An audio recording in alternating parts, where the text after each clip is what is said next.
All right, so this is the second of the short videos on finding trig sides. This time we're going to go for the slightly harder side, which involves us doing a little bit of manipulation. So another fantastic maths meme from my collection. You'll see that I have quite a few.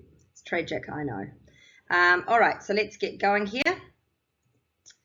So when you have the unknown letter, when it turns out to be on the bottom of the fraction, we're just going to simply, you're going to see I'm going to do a swap. What I'm actually doing is what's called a cross multiply. I'm actually changing both sides.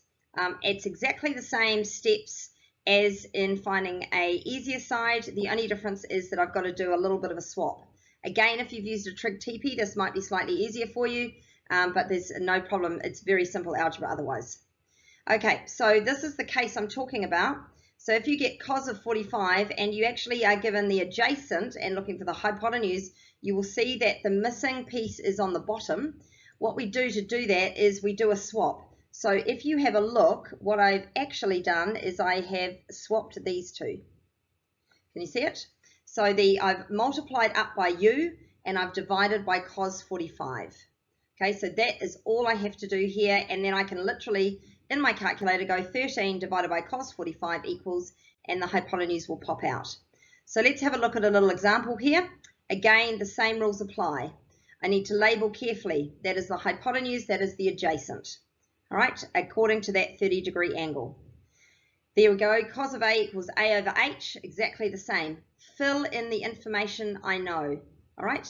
You can put, just so you know, the X, because there's a letter X here, you can put that down. You could also leave it as the H for hypotenuse if you preferred. Now in this case, the missing piece is on the bottom, so this is when the swap is going to have to occur.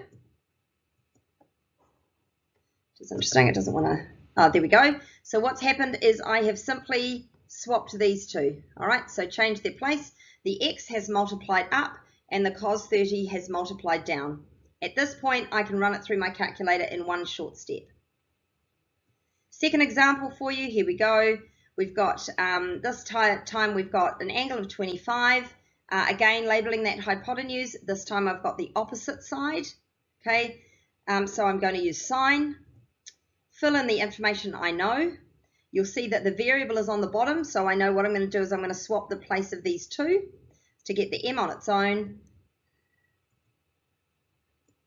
There we go, 8 over sine 25, run that through my calculator and I will find that m is 18.9 centimeters.